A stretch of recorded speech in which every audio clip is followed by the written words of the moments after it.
நாட்டுக்கு புறப்படுவிக்கிறது லாக்டவுன். எல்லா கடைகளை அடைச்சாங்க, ஆராதனை ஆலயங்களை அடைத்தார்கள். படிக்கிற சாமை பல்கலைக்கழகம் தொடங்கி காலேஜ் ஸ்கூலை எல்லாம் அடைத்தார்கள். எல்லா ஸ்தாபனங்களையும் அடைத்து பின்பு செப்டம்பர் மாதம் வரை, மார்ச், ஏப்ரல், மே, ஜூன், ஜூலை, ஆகஸ்ட், செப்டம்பர் வரை நம்ம எல்லாம் வீட்டுக்குள்ளதான் இருந்தோம். எங்க ஊர்ல எல்லாம் வெளியே வர முடியல. இங்க எப்படின்னு எனக்கு தெரியல. ஹல்லேலூயா. இந்த கோவிட் பயங்கரமாகவே இருந்தது. வீட விட்டு கூட வெளியே வர அனுமதிக்கல. ஆமென், ஸ்தோத்திரம். அப்படிப்பட்ட நிலைமையில் இந்த கோவிட் பயங்கரமாக மக்களை அட்டாக் பண்ணது. செப்டம்பர் 15வது நாள் ஆமென் செய்தி வருகிறது, 1790 நபர்கள் இந்த தொற்று நிமித்தம் ஒரு நாள் சாகிறார்களாம். ஆமென். எல்லா வாசல்களும் அடைக்கப்பட்டது. திறக்கப்பட்ட ஒரே ஒரு இடத்தை தான் நான் பார்த்தேன். அது கர்த்தருடைய சமூகம் மட்டும்தான். ஹல்லேலூயா. அதுதான் நமக்கு ஆறுதலாக இருந்தது. செப்டம்பர் 15 வரை வேலைக்கு போக முடியாமல் நம்ம சகோதரர்கள் எல்லாம் வீட்டுக்குள்ள இருந்தார்கள். பிள்ளைகளுக்கு கழிக்கவும் முடியல, படிக்கவும் போக முடியல. அவங்களும் உள்ளதான் இருந்தாங்க. அப்புறம் செப்டம்பர் 16 மறுநாள் செய்தியில வருது, ஒரு நாள் இந்த கோவிட் ஆமென் தொற்று பாதிக்கிறவர்களுடைய எண்ணம் 97,894. மீண்டும் செப்டம்பர் 17 செய்தி வருது, ஆமீன், கோவிட் பிடிச்சு வியாதியில இருக்கிறவர்களுடைய எண்ணம் 10,17,000. இதோட இனி வாழ்க்கையே தீர்ந்துட்டு வெளியே வர முடியாது, பிள்ளைகளை படிக்க வைக்க முடியாது. எல்லா நம்பிக்கை இழந்து மக்கள் எல்லாம் மனபாரத்தோடு இருந்தபோது மகாதேவன் கிருபையால் இந்த கோவிட் காலத்தை கொஞ்சம் பிராக்கெட் பீடுக்கு மாற்றி வச்சு இன்னைக்கு சமாதானத்தோடு சந்தோஷத்தோடு சர்ச்சுக்குள்ள இருந்து ஆண்டவரை ஆராதிக்க கர்த்தர் உதவி செய்திருக்கிறார். அல்லேலூயா. அந்த கொடிய வியாதி எப்பேற்பட்டது என்பதை தீர்க்கதரிசிகள் சொன்னதை நாம் கண்ணாலே கண்டோம், நம் காதாலே கேட்டோம். நமது தேசத்தில் நடந்த சம்பவங்களை நாம் கண்டு புரிந்து கொண்டோம். இந்தியாவின் பல பகுதிகளிலும் இந்த கொரோனா பாதித்து எத்தனையோ மக்கள் இந்த உலகத்தை விட்டு மாற்றப்பட்டார்கள். வியாதிகள் சரீரத்தில் கண்டுபிடிக்கப்பட்டு அவன் பயங்கரமான பிரச்சனைகளிலே ஆமென் மக்கள் சிக்கி வலிய ஆமென் நிலைமையிலே அவதிப்பட்டார்கள். வீட்டுக்குள்ளே புருஷனை மனைவி ஏற்றல. அரபிக்கடல் வற்றினாலும் பசிபிக் கடல் வற்றினாலும் வற்றாத ஒரே அன்பு இயேசுதான் என்பதை இந்த கோவிட் காலத்தை புரிஞ்சோம். அன்னைக்கு சர்ச்சில் கையை பிடிச்சு சொன்னாங்க, ஆமீன், உயிரோடு இருக்கும் நாளெல்லாம் ஆமீன் சந்தோஷத்திலும் துக்கத்திலும் இல்ல, எல்லா சமயத்திலும் என்ன செய்ய மாட்டேன், பிரிய மாட்டேன். இப்ப பாருங்க, ஒரு மனுஷன் அமெரிக்காவில் வேலை செஞ்சுட்டு இருந்தார். கோவிட் காலத்தில் ஊருக்கு வந்தார். கேரளாவில் திருவல்லா அவருடைய வீடு. மதுரைக்காரர் தமிழ், அவருடைய மனைவி வந்து கேரளா திருவல்லா, அங்க வீடு கட்டி வாழ்ந்திருந்தாங்க. ஒவ்வொரு தடவையும் இவர் அமெரிக்காவில் இருந்து வரும்போது இந்த அம்மா கொச்சியிலே ஏர்போர்ட்ல போய் கார்ல பிக் பண்ணி சந்தோஷமா வீட்டில் கொண்டு வருவாங்க. கோவிட் காலத்தில் வந்த போது இந்த அம்மா போகல. இவர் ஊர்ல வந்து 3 தடவை குவாரண்டைன்ல இருந்து டெஸ்ட் எல்லாம் பண்ணி RT-PCR பிரச்சனை ஒன்றும் இல்லைன்னு சொல்லி அப்புறம் வீட்டுக்கு வண்டி எடுத்து வந்தார். ஆனா இந்த அம்மா என்ன செஞ்சுன்னு தெரியுமா, கேட்டை கிளாஸ் பண்ணி, வீட்டுடைய வாதிலை கிளாஸ் பண்ணி, ஜன்னலை கிளாஸ் பண்ணி பிள்ளையுமாக வீட்டுக்குள்ளே இருந்துட்டாங்க. அவர் வெளியே வந்து எத்தனை சத்தம் போட்டு கூப்பிட்டும் அந்த காரணமாக அமெரிக்காவில் இருந்து வந்த கணவனை வீட்டிற்குள் விடாமல் வாசலிலேயே பல மணி நேரம் நிறுத்தி வைத்த மனைவியால் பரபரப்பு ஏற்பட்டது. மதுரையைச் சேர்ந்த பாஸ்கரன் என்பவருக்கும் கேரள மாநிலம் வெள்ளிமலை வாழவெளியைச் சேர்ந்த பெண் ஒருவருக்கும் திருமணமாகி குழந்தைகள் உள்ளனர். இந்த நிலையில் பாஸ்கரன் குடும்பத்தினரை இங்கே விட்டுவிட்டு அமெரிக்காவில் வீட்டு அக்கம் பக்கத்தார்களே வந்துட்டாங்க பயங்களாம. ஆனா அந்த அம்மா கதையே திறக்கல, வீட்டுக்குள்ளேயே இருந்து ஆமே அவரை வெளியே பல மணி நேரம் நிப்பாட்ட வச்சாங்க. அமெரிக்காவில் இருந்து திரும்பிய அவர் மனைவி வீட்டிற்கு சென்றபோது கொரோனா பயத்தின் காரணமாக வீட்டிற்குள் அவரை அனுமதிக்கவில்லை. நீண்ட நேரம் கெஞ்சியும் மனைவி வீட்டிற்குள் அனுமதிக்காததால் மனம் நொந்த பாஸ்கரன் தனது சொந்த ஊரான மதுரைக்கு கார் மூலம் புறப்பட்டு சென்றார்.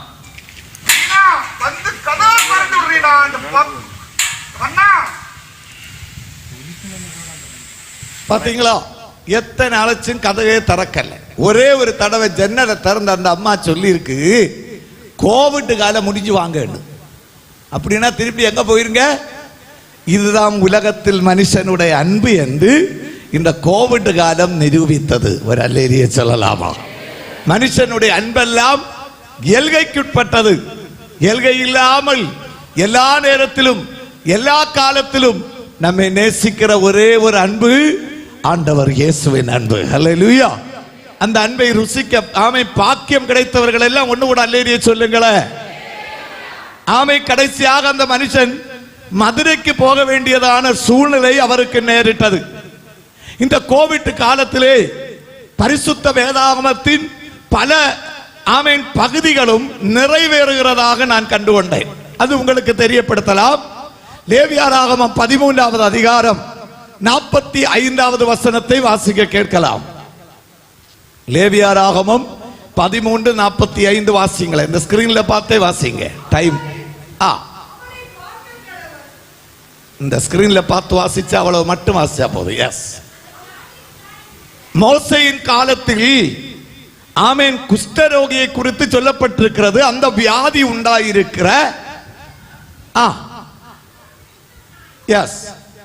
தன் தலையை மூடாதவனாயும் இருந்து அவன் தன் தாடியை மூடிக்கொண்டு தீட்டு தீட்டு என்று என்ன செய்ய வேண்டுமாம்? மோசேயின் காலத்தில் தேவனாகிய கர்த்தர் குஷ்டரோகம் பிடித்தவர்களுக்கு கொடுத்த கட்டளை மாஸ்க் வைக்க வேண்டும், தாடி மூட வேண்டும். அப்ப முதலாவதாக மாஸ்க் வைக்க சொன்னது யார்தான்? ஆண்டவர். மாஸ்க் வைத்தது யாரு? இஸ்ரவேலர்கள். இந்த கோவிட் வந்தபோது இந்த மாஸ்க் சிஸ்டம் கொண்டு வந்தாங்க. அன்னைக்கு மோசேயின் காலத்தில் சொன்ன காரியம் இந்த கோவிட் காலத்தில் நம்ம கண்டோம். ஆமை மாஸ்க் முதல்ல எல்லாம் 100 ரூபா கொடுத்தா தான் கிடைச்சு. அதனால நம்ம ஊர்ல மக்கள் என்னெல்லாம் மாடல்ல மாஸ்க் வச்சாங்கன்னு பாருங்க. 100 ரூபா ஆமை கொடுக்க மடித்து புதுசாக மாஸ்குகளை ஒவ்வொருத்தரும் வச்சாங்க. இங்கேயும் தீரல். இங்க பாருங்க, ஒருத்தர் ஒரு மாடர்ன் மாஸ்க், ஃபில்டர் மாஸ்க் எல்லாம் வச்சாங்க காற்று ஏறுறதுக்கு. அந்த மாதிரி புதிய மாடல்ல இந்த இஞ்சி, வெள்ளப்போடு, நாரங்காய் இது கண்டா கோவிட் செத்து போகும்னு சொல்லி கொரோனாவை கொல்ல இந்த தாத்தா அதை வச்சே ஒரு மாஸ்க் உண்டு பண்ணிவிட்டார். இப்படி புதிய மாடல்ல மாஸ்குகள் நம்ம ஊர்ல வந்தது. அரிச்சாக்கை கூட என்ன செய்தார்கள்? மாஸ்காக மாற்றினார்கள். வீட்டில் வளர்த்துற நாய்க்கு வர மாஸ்க், கொரோனா பகராமல் இருக்கிறது. இவ்வண்ணம் நம் மக்கள் பயந்து ரோட்ல மாஸ்க், தெருவில் மாஸ்க், சிட்டியில மாஸ்க், ஸ்கூலில் மாஸ்க், கிளாஸ் ரூமில் மாஸ்க், எல்லா இடத்திலையும் விவசாயம் செய்கிற இடத்துல வர எல்லாரும் மாஸ்க். ஆமை மார்க்கெட்ல மாஸ்க், மைக்கில் மாஸ்க். அல்லேலூயா. புதிய சிஸ்டத்துல எல்லாம் மாஸ்க் வச்சு ஆமை கஷ்டப்பட்டோம். ட்ரிவாண்ட்ரம் சிட்டியிலே கோவிட் காலத்தில் ஒரு மீட்டிங்க்கு சென்றிருந்தேன். அன்னைக்கு தான் கோவம் இந்த மாஸ்க் வச்சு என்னுடைய மூச்சு வர சொன்னார். போய் சர்ச்சில் அப்படியே ஆமை புல்பிட்டில் உட்கார்ந்தா வேறொரு பிரதர் வருகிறார். அவரு ஒரிக்க கூட அடிச்சு கொடுத்தார். 2வது தடவை தேய்ச்சாச்சு. அப்படி இருக்க பாஸ்டர் இன்ட்ரோடியூஸ் பண்ணி எழும்ப சொன்னார். உடனே ஒருத்தர் மைக்கை கொண்டு வந்து 3வது தடவை மீண்டும் அடிச்சு கொடுத்தார். அப்பவும் தேய்ச்சாச்சு. ஆமை அன்னைக்கு தான் இந்த மாஸ்கும் கொரோனா பயமும் எத்தனை பெருசு என்று நான் புரிந்து கொண்டேன். 1 மணி நேரம் பேச மூச்சு வாங்கி பாதி உயிர் போச்சு. அல்லேலூயா. மீட்டிங் முடிச்ச பிறகு பாஸ்டர்ட்ட பேசும் தான் தெரியுது, அந்த சர்ச்சில் ஆல்ரெடி 2 பேர்கள் என்ன செய்திருக்கிறார்கள்? கொரோனாவில் இறந்திருக்கிறார்கள். ஏன்னா அந்த சிட்டி சர்ச் எம்ப்ளாயிஸ் எல்லாம் இருந்தாங்க. அப்ப அவர்கள் வேலை செய்கிற இடத்திலே பாதிக்கப்பட்டு 2 பேர் இறந்தார்கள். அந்த பயம்தான் இவ்வளவு ஸ்ட்ரிக்ட்.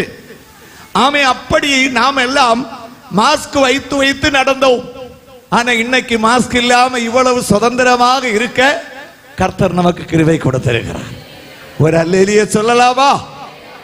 ஆமா. இங்க பாருங்க, திருப்பூர்ல சில தம்பிமார்கள் மாஸ்க் வைக்கவே மாட்டோம்னு சொல்லி தீர்மானிச்சாங்க. இவங்க வந்து போலீஸ் கிட்ட மாட்டிக்கிட்டாங்க. ஆமீன். போலீஸ் மேடம் இன்ஸ்பெக்டர் சொன்னாங்க, நீங்க மாஸ்க் வைக்கணும், ஏன் மாஸ்க் வைக்கல? அவங்க சொன்னாங்க, மேடம் நாங்க வாலிபர்கள், எங்களை கொரோனா ஒண்ணுமே செய்யாது, முதியோர்களை தான் அதை அட்டாக் பண்ணுது மேடம், எங்களை விட்டுருங்கன்னு சொல்லியிருக்காங்க. அப்போ அந்த அம்மா சொல்லியிருக்கு, அதெல்லாம் முடியாது, எல்லாரும் மாஸ்க் வைக்கணும், கோவிட் வந்து பரவிட்டே இருக்கு. பயங்கரமான பயம்.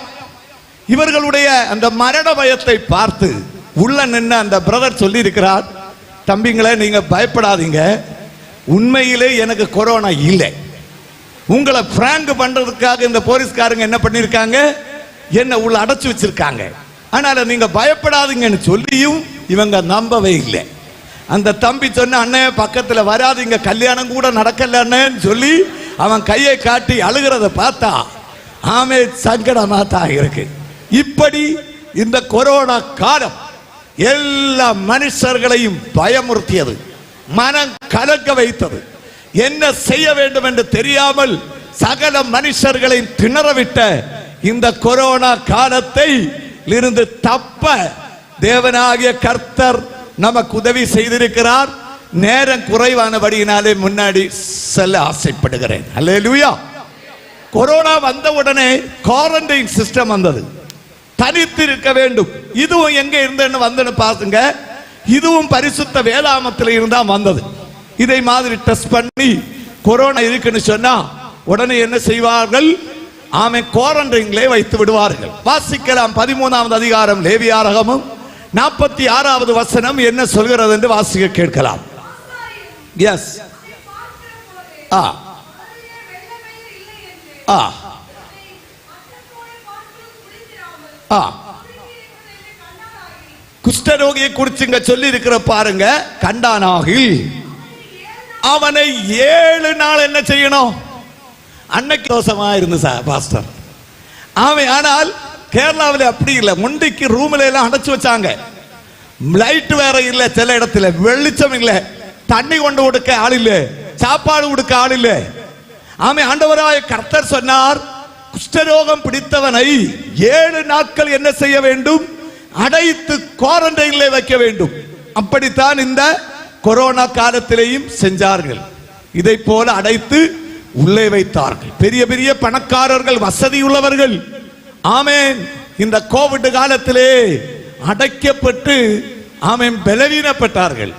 எங்க ஊர்ல இருந்த ஒரு பிரதர் கனடாவிலே வேலை செய்தார், ஒரு பெரிய கோடீஸ்வரனுடைய பிஏயாக வேலை செய்தார். 500க்கு அதிகம் வேலையாட்கள் உள்ள ஒரு பெரிய மேனேஜர் அவர். அவருக்கு கோவிட் வந்தது. கனடா கவர்மெண்ட் குவாரண்டைனுக்கு போக சொன்ன உடனே என்னுடைய சொந்த லாட்ஜிலே இருக்கிறேன்னு சொன்னார். ஆனா கவர்மெண்ட் அனுமதிக்கல. கவர்மெண்ட் சொல்ல இடத்துல தான் போகணும்னு சொன்ன உடனே கடைசி அவரை ஒண்டிக்கு கோவிட் குவாரண்டைனு கொண்டு போனாங்களாம்.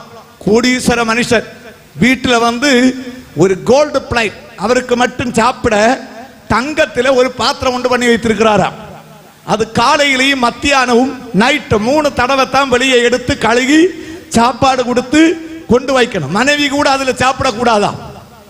அப்படிப்பட்ட மனுஷனை தனியாக கொண்டு அடைச்சு வச்சு சாப்பாடு கொடுத்தது எப்படின்னு தெரியுமா, கமுகின் பாலையில, அதுவும் பக்கத்துல கொண்டு கொடுக்க மாட்டாங்க, ரோபோட்டிக் டேபிள் இருக்கு, அதுல இந்த கமுகின் பாலையில சாப்பாடு வச்சு கமுகின் பாலையிலே தண்ணி வைத்து இந்த ரோபோட்டிக் டேபிளை அனுப்பி வைப்பார்கள். இது அந்த கதகு பக்கத்துல போய் நின்று அலாரம் கொடுக்கும், திறந்து இதை எடுத்து கமுகும் பாலையில சாப்பிடணும். தங்க பாத்திரத்தில் சாப்பிட்டவன் எதுல சாப்பிட்டா, கமுகின் பாலை. அல்லேலூயா.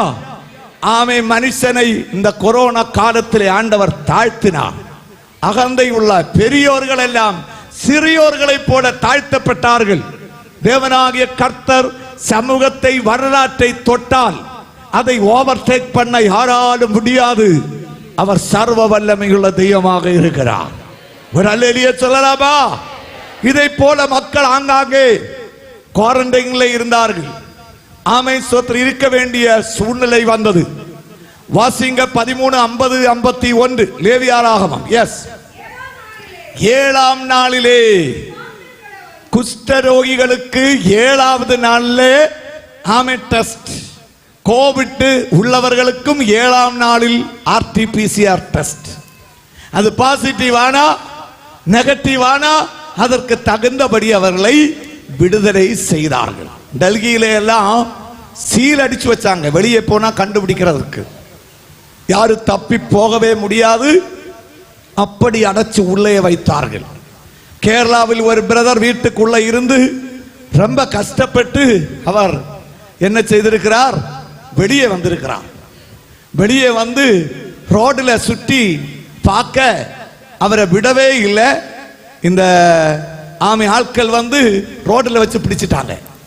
கோவிட் உள்ள மனுஷன் குவாரண்டைன்ல இருந்தவரை கடைசியா போலீஸ்காரர்கள் வந்து பிடிச்சு அந்த மனுஷனை பிள்ளைய கொண்டு போற மாதிரி என்ன செஞ்சாங்க, எவ்வளவு அழுதும் புலம்பியும் விடல, காமை ஓட்டிச்சுட்டு பிடிச்சாங்க, விடவே இல்லை. ஆமை கொரோனா RT-PCR டெஸ்ட்ல வியாதி உள்ளவனுடைய நிலைமை பாருங்க, பாவம். இதை போல எல்லாம் மனுஷர்கள் பாதிக்கப்பட்ட ஒரு காலம்.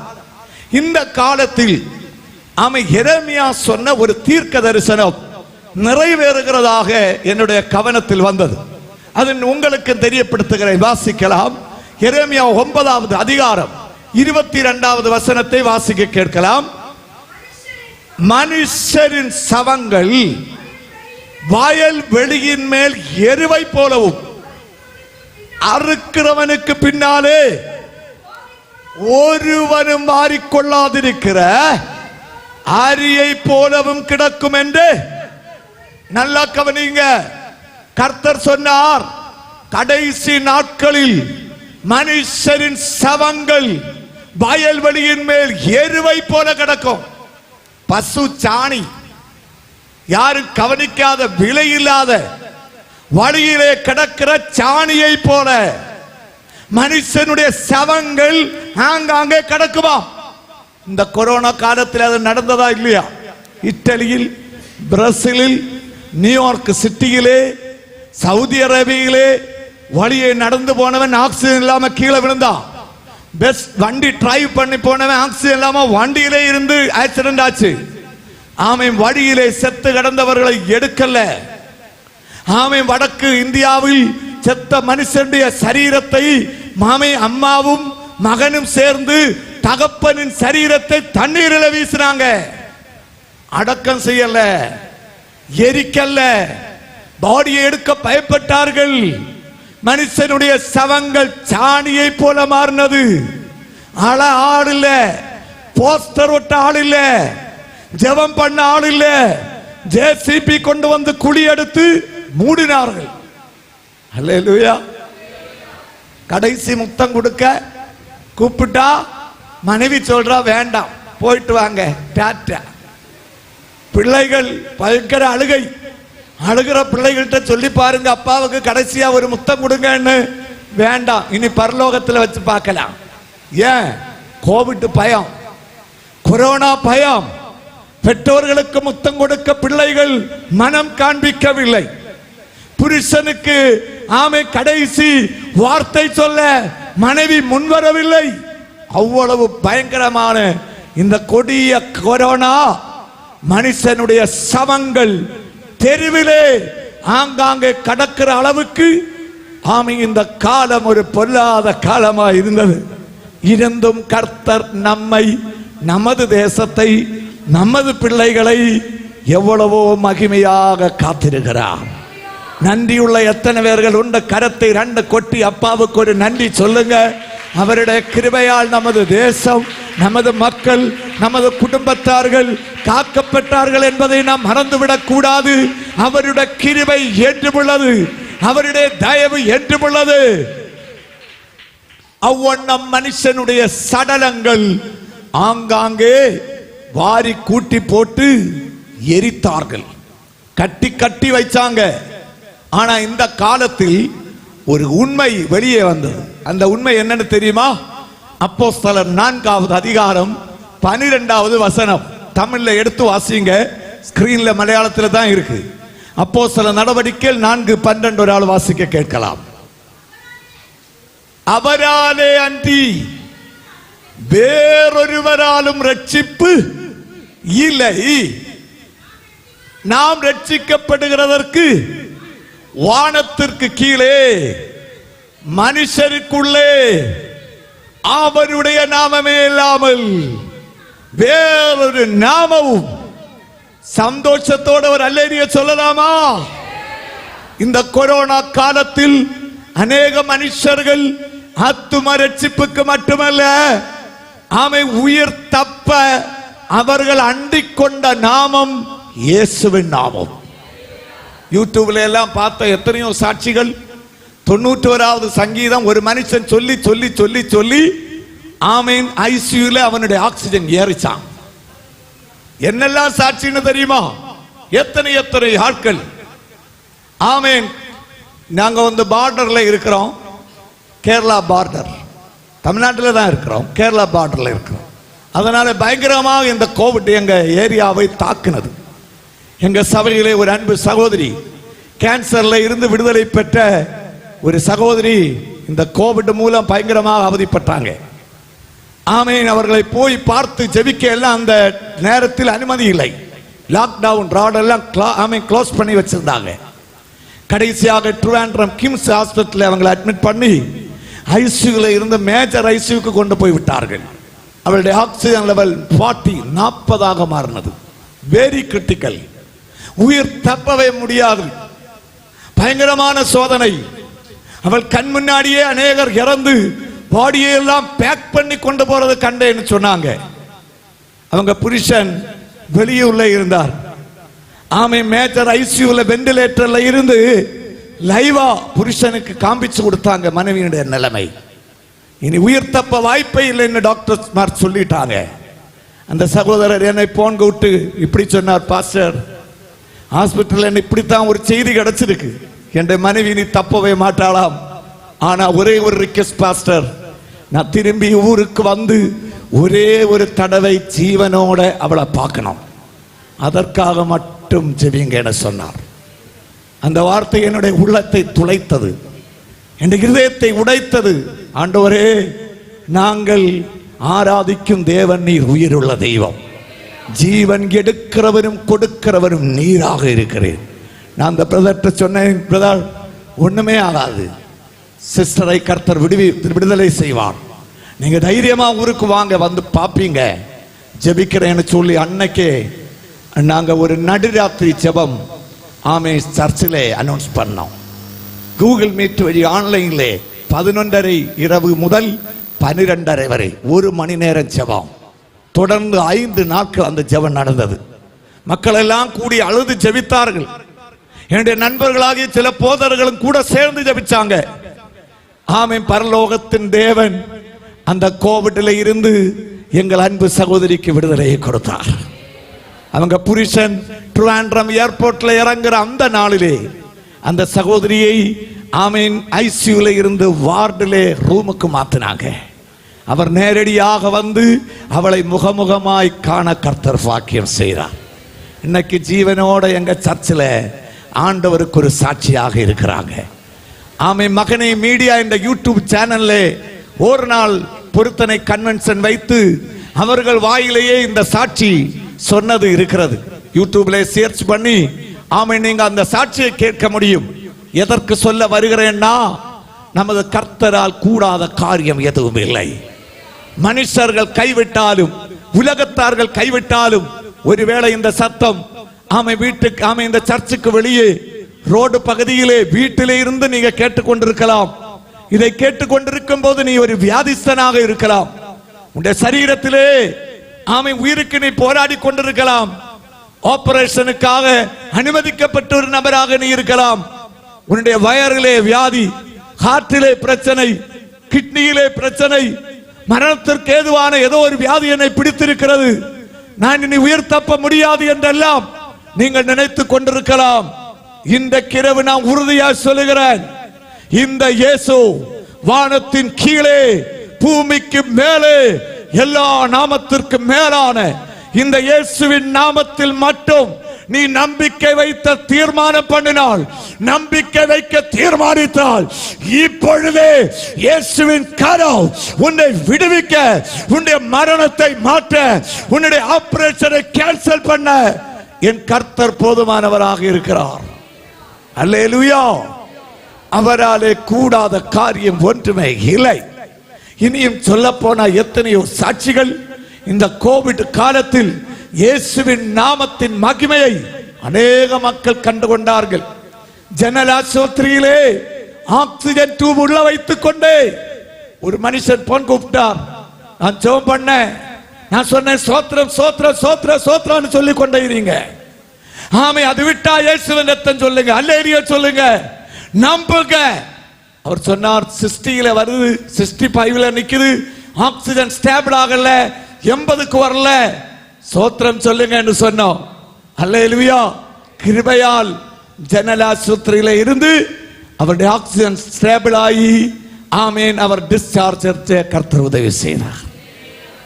இன்றைக்கு இரவு நாங்கள் பிரசங்கம் பண்ணும் இயேசு அவர் மகிமையானவர், அவர் அற்புதம் செய்கிறவர், கோவிட்டில இருந்து மட்டும் விடுவிக்கிறவர் அல்ல. இன்றைக்கு இரவு நீ எந்த பிரச்சனையில இருந்தாலும், எப்பேற்பட்ட வேதனையில இருந்தாலும், எப்பேற்பட்ட போராட்டத்திலே இருந்தாலும், இயேசுவே என்று மட்டும் வாயை திறந்து அழைத்தால், ஆமா இயேசுவே என்று சொன்னா உன்னுடைய இருதயத்தில் சமாதானம் வரும், உன்னுடைய சரீரத்தில் சௌக்கியம் வரும், உன்னுடைய குடும்பத்தில் நிம்மதி வரும், உன் பிள்ளைகள் வாழ்க்கையிலே மாற்றங்கள் நடக்கும். ஏனெனில் இந்த நாமம் எல்லா நாமத்திற்கும் மேலான நாமம். அந்த உண்மையை புரிந்து கொண்ட ஒரு மனுஷன் இதோ இந்த ஸ்கிரீன்ல நீங்க பாக்குறீங்க. அவருடைய பேர் தான் மேகபுலின். டான்சானியா என்ற நாட்டின் பிரதம மந்திரியாக இருந்தார். அவருடைய ஊர்ல இந்த கோவிட் 2020 பிரவேசித்ததாம் மே மாதம்.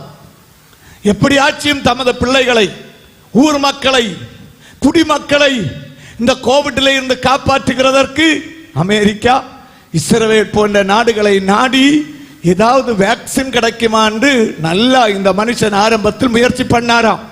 கிடைக்கவே இல்லை. இனி எந்த வழியுமே இல்லை, சின்ன நாடு, மக்கள் எல்லாம் அழிந்து போவார்கள் என்று புரிந்து கொண்டு தேசத்தில் லாக்டவுன் ஆமே அவர் அறிக்கை கொடுத்தார்.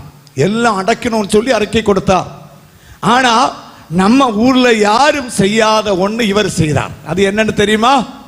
அவர் செஞ்சார், ஸ்கூல் அடையுங்க, காலேஜ் அடையுங்க, கடைகளை அடையுங்க, எல்லாம் அடையுங்க, ஆராதனை ஆலயங்கள் மட்டும் 24 மணி நேரம் திறந்துட சொன்னார். ஒரு அல்லேலூயா சொல்லலாமா? ஏனென்றால் இனி நம்மை தப்ப வைக்க, நமக்கு உயிர் தர ஒருவரால் மட்டும்தான் கூடும், அது பரலோகத்தில் இருக்கிற ஆண்டவர். ஆதலால் சர்ச்சுகளை எல்லாம் 24 மணி நேரம் திறந்திட சொன்னார். அவரே சர்ச்சுக்குள்ள போய் முட்டுமே நின்று தமது தேசத்து குடிமக்களுக்காக செவித்தார். நம்ம ஊர்ல எல்லாம் கோவிட் வந்த போது முதல்ல எதை அடைச்சாங்கன்னு உங்களுக்கு தெரியும்ல? ஒரு அல்லேலூயா சொல்லுங்க. அந்த மனுஷன் ஆமீன் எல்லா சர்ச்சையும் திறந்து ஆமீன் ஜெபிக்க சொன்ன உடனே பாரமுள்ள ஆட்கள் ஆராதனை ஆலயங்களில் வந்து அழுது ஆண்டவரே என்று கத்தி அதறி அவர்கள் ஜெபித்ததினால் நடந்த ஒரு அற்புதம். உலக அளவில் கோவிட் இல்லை என்று சுகாதாரத்துறை WHO உலக சுகாதாரத்துறை அறிக்கை கொடுத்த நாடுகளில் முதல் நாடாக டான்சானியா இருந்தது. அல்லேலூயா. டான்சானியா என்ற நாட்டிலே கோவிட் இல்லை என்று சுகாதாரத்துறை அறிக்கை கொடுக்க கர்த்தர் உதவி செய்தார். அந்த தேசத்தை விடுதலை செய்தார். இதுதான் இயேசுவின் நாமத்தின் வல்லமை. அல்லேலூயா சொல்லலாம். இந்த இரவு நாம் வாழ்கிற இந்த நாட்கள் கடைசி நாட்கள் என்று நான் சொல்லிக் கொண்டிருக்கிறேன். அதற்காக முதல் தீர்க்க தரிசனம் கொள்ளை நோய்கள் நிரூபிக்கப்பட்டது. இன்னொரு தீர்க்க தரிசனம் நாம் வாசிக்கலாம்.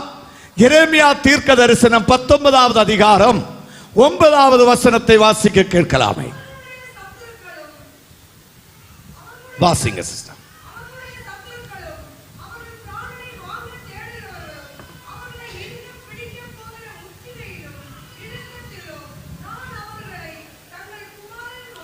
தங்கள்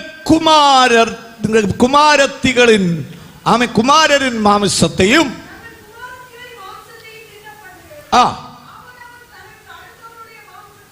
கடைசி நாட்களில் கொடிய பஞ்சம் வந்து மனுஷனுடைய மாமிசத்தை சாப்பிடுகிற அளவுக்கு உலக அளவில் பஞ்சங்கள் வரும் என்று எரேமியா தீர்க்க தரிசனமாய் சொன்னார். அவன் பெற்றோர்கள் குமாரத்திகளின் மாம்சத்தை சாப்பிடுவார்களாம். ஆண்டவர் இயேசு அதை குறித்து என்ன சொன்னார்? லூக்கா சுவிசேஷம் 21:11 வாசிங்க. பல இடங்களிலும், அப்ப எல்லா இடங்களிலும் அல்ல, பல இடங்களிலும் பூமி அதிர்ச்சிகளும் வாசிங்க. போதும். வேதம் சொன்னது பல இடங்களில் பஞ்சங்கள் உண்டாகும். இன்னைக்கு பாருங்க, உலகத்தின் பல நாடுகளில் இந்த பஞ்சம் வந்திருக்கிறது. நார்த் ஆப்பிரிக்கா நாடுகளில் பசியோடு மக்கள் கலக்குகிறார்கள். 3 நேரம் அவர்களுக்கு சரியாக சாப்பிட ஆகாரம் இல்லாத ஒரு சூழ்நிலையில் மாட்டி நார்த் ஆப்பிரிக்காவின் பல நாடுகளிலும் பஞ்சம். ஒரு நேர ஆகாரத்திற்காக மனுஷன் கஷ்டப்படுகிறான். பெற்றோர்கள் பிள்ளைகளை பூமியிலே போட்டு மிதித்து கொண்டு சாப்பிடுகிற அளவுக்கு சில இடங்களில் எல்லாம் பஞ்சம் இருக்கிறது என்று சொல்லப்படுகிறது. சரீரமெல்லாம் மெலிந்து உணங்கி ஆகாரம் இல்லாமல் கஷ்டப்படுகிற எத்தனையோ ஆட்கள், இன்னைக்கும் கஷ்டப்படுகிற ஆட்கள் சாப்பாடு கிட்டினா எவ்வளவு பயபக்தியோடு ஜெபித்து சாப்பிடுறாங்களேன்னு பார்த்தீங்களா? ஆனா நம்ம ஆட்களை பாருங்க, சாப்பாடு கிடைச்சா வாட்ஸ்அப்பில் போட்டோ எடுத்து ஃப்ரெண்ட்ஸுக்கு போட்டுட்டு சாப்பிட்றது, நூடுல்ஸ் இல்ல. நம்ம பிள்ளைகளுக்கெல்லாம் ஆகாரம் இப்போ வேண்டாம். ஏன்னா நம்ம சகோதரிமார்கள் என்னெல்லாம் ஐட்டம் உண்டு பண்றாங்கன்னு பாருங்க. அவ்வளவு செழிப்பாக நமது தேசம் இருக்கிறது. பஞ்சம்னா தெரியாது. பிள்ளைகள் டிக்ஷனரி எடுத்து பார்ப்பாங்க, வாட் இஸ் ஃபேமைன். அந்த மாதிரி நம்ம தேசத்தை செழிப்பாக ஆண்டவர் வைத்திருக்கிறார். இங்க பாருங்க, இவருக்கு எங்க தொடங்கணும்னு கூட தெரியல, அத்தனைக்கு செஞ்சு கூட்டி வச்சு கொடுத்திருக்கு. இதுதான் நம்ம கேரளா, நம்ம கன்னியாகுமரி. செழிப்பாக அநேக ஆகார வகைகள் நமக்கு இருக்கிறது. ஆனா நல்லா கவனிங்க, நம்ம சாப்பிட்டு இதை போல கொண்டு எச்சில் டேங்கில போடுறத எடுத்து சாப்பிட்டு வயிறு நிறைக்க பிழைக்க முயற்சிக்கிற 30 கோடி மக்கள் இந்தியாவில் இருக்கிறார்கள் என்று சொல்லப்படுகிறது. அவர்களுக்கு ஆகாரம் இல்லை, எச்சில் டேங்கில போய் எடுத்து சாப்பிடுறாங்க. திருமண வீட்டில் வெளியே வீசுறதை எடுத்து சாப்பிடுகிறார்கள். ஹோட்டல்ல நாய்கள் நிக்கிறது மாதிரி அந்த இலை கொண்டு போடுகிற இடத்துல காத்து நிற்கிறாங்க. அப்படிப்பட்ட காரியங்களும் நமது தேசத்தில் நடக்கிறது. ஏன் இப்படிப்பட்ட பஞ்சங்கள்? ஏன் இந்த கடைசி காலத்திலே ஆகாரம் இல்லாமல் மனுஷர்கள் கலங்குகிறார்கள்? வேதம் சொல்லும் ஓரிரு உண்மைகளை உங்களுக்கு சொல்லுகிறேன். சங்கீதம் 107:33-34 வாசிக்க கேட்கலாம். அவர் ஆறுகளை அவாந்தர வெளியாகவும் நீரூற்றுகளை வறண்ட ஸ்தலமாகவும் குடிகளுடைய பொல்லாப்பு நிமித்தம் செழிப்பான தேசத்தை உவர் நிலவாகவும் மாற்றுகிறார். கரங்களை தூக்கி ஒரு அல்லேலூயா சொல்லலாமா? அல்லேலூயா. வேதம் சொல்கிறது, ஆண்டவர் ஆறுகளை அவாந்தர வெளியாக்குகிறாராம். நீரூற்றுகளை வறண்ட ஸ்தலமாகவும் மாற்றுகிறார். ஏன் அப்படி செய்கிறார்? குடிகளுடைய பொல்லாப்பு. அப்படின்னா தேசத்து குடி மக்களினுடைய பாவம், அக்கிரமம், தேசத்தில் பெருகுகிறதான பாவ செயல்கள் நிமித்தம் தேவனுடைய கோபம் தேசத்தில் வருகிறதாம். ஆப்பிரிக்க நாடுகளிலே எல்லாம் ஒரு காலத்திலே பயங்கரமான பாவம் பெருகி இருந்தது. தகப்பன் வீட்டில் இருந்தா மகள் வீட்டில் நிற்க பயப்படுவாங்களாம். அப்பேற்பட்ட மோசமான நிலைமைக்கு தள்ளப்பட்டிருந்த காலம் இருந்ததாம். ஆமேன். உற்றார் உறவினர்களை அறிந்து அவர்களோடு அன்பு செய்யாத மோசமான சிந்தையோடு செயல்படுகிற ஒரு பொல்லாத காலம். கர்த்தர் சொல்லுகிறார், தேசத்தின் பொல்லாப்பு, தேசத்தின் பாவம், தேசத்தின் அக்கிரம நிமித்தம் நான் தேசத்தில் என்ன செய்வேன்? செழிப்பான தேசத்தை எப்படி மாற்றுவேன்? உவர் நிலமாக மாற்றுவேன். எசேக்கியேல் 14:13 கூட வாசிக்கலாம். மனுபுத்திரனே, நல்லா கேளுங்க. ஒரு தேசம், ஒரு நகரம், ஒரு குடும்பம், ஒரு மனுஷன். வாசிங்க. தேவன் சொல்கிறார், எனக்கு விரோதமாய் துரோகம் பண்ணிக்கொண்டே இருந்து பாவம் செய்தால் நான் அதற்கு விரோதமாக என் கையை நீட்டி. நல்லா கேளுங்க. கர்த்தர் அன்புள்ளவர், இரக்கமுள்ளவர், தயவுள்ளவர், மன்னிக்கிறவர். ஆமென், ஸ்தோத்திரம். ஆனால் வேதம் சொல்கிறது, பாவம் செய்கிற, துரோகம் செய்கிற சகல மனுஷர்களை குறித்து கர்த்தர் சொல்லுகிறார், நான் அவனுக்கு நேராக கையை நீட்டுவேன். நான் அந்த தேசத்திற்கு நேராக கையை நீட்டுவேன். எப்படி நீட்டுவேன்? விரோதமாக நீட்டுவாராம். ஒரு அல்லேலூயா சொல்லலாமா? தேவனுடைய கையில இருந்து மனுஷனை தப்பிக்க யாராலும் முடியாது. ஏஎம்ஸ்லாலும் முடியாது. கிம்ஸ், நிம்ஸ், ஈஸ்ட் போர்ட், ஜூபிலி, எவ்வளவு பெரிய ஹாஸ்பிட்டல் இருந்தாலும் ஆண்டவருடைய கையில் இருந்து என்ன செய்ய முடியாது? தப்புவிக்கவே முடியாது. என்னுடைய கரம் அவர்களுக்கு விரோதமாய் நீட்டுவேன். இந்த சத்தம் எங்கே இருந்து கேட்டாலும், அன்பு சகோதரனே, சகோதரியே, வாலிபர்களே, தேவனுக்கு விரோதமாய் பாவம் செய்யாதீர்கள். தேவனுக்கு துரோகம் செய்யாதீர்கள். உயிரை கொடுத்த, வாழ்க்கையை கொடுத்த, நல்ல பெற்றோர்களை கொடுத்த, நல்ல பிள்ளைகளை கொடுத்த, நல்ல புருஷரை மனைவியை கொடுத்த, வியாதி இல்லாத நல்ல சரீரத்தை கொடுத்த, நல்ல ஆகாரத்தை கொடுத்த இந்த நல்ல தெய்வத்தை ஆமென் கோபப்படுத்த கூடாது. ஒரு அல்லேலூயா சொல்லலாமா? அல்லேலூயா. ஒரு மனுஷனை தேவன் எவ்வளவு பெரிய மருந்து இருந்தாலும் கர்த்தர் உதவாமல் இருந்தால் என்ன நடக்கும்? காரக்கோணம் மெடிக்கல் காலேஜ் ஹாஸ்பிட்டல்ல ஒரு வியாதிஸ்தனை பார்க்க சென்றிருந்தேன். அப்பொழுது 3 கட்டில் அந்த பக்கமாக ஒரு ஐயா, ஒரு 55 வயசு இருக்கும், தூணிலே அவருடைய வலது கை பிடித்து கொண்டு இடது காலை இப்படி உயர்த்தி கொண்டே நின்றார். நான் அந்த பிரதர்ட்ட கேட்டேன், வாட் ஹேப்பன், என்னாச்சு? அவர் சொன்னார், பாஸ்டர், அந்த மனுஷன் தூங்கி 8 மாசம் ஆச்சான். எத்தனை நாள் ஆச்சு? 8 மாசம் ஆச்சான். அவருடைய காலிலே, உப்புக்குட்டி காலில் ஒரு வியாதி, சுகரு எதுவுமே இல்லை, கேன்சருடைய அணுக்களும் இல்லை, ஒரு புண் வந்தது, அது பொறுக்க மாட்டேங்குது. என்னெல்லாமோ மெடிசின் எடுத்திருக்கிறார், மாறி மாறி ஹாஸ்பிட்டல்ல ட்ரீட்மெண்ட் எடுத்திருக்கிறார். நைட்டெல்லாம் தூங்க மாட்டார். ஐயோ ஐயோ ஐயோ என்று சத்தம் போட்டு கொண்டே இருப்பாராம்.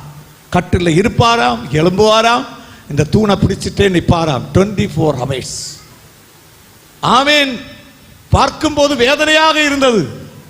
ஒரு அல்லேலூயா சொல்லலாமா? காலில் ஒரு சின்ன புண்தான், ஆமா, சகிக்க முடியாத வேதனை. 55 வயசு, வாய் விட்டு அழுகிறார். ஐயோ ஐயோ ஐயோ, தாங்க முடியலையே. கர்த்தர் நமக்கு எவ்வளவு சுகத்தை கொடுத்திருக்கிறார் பாருங்க.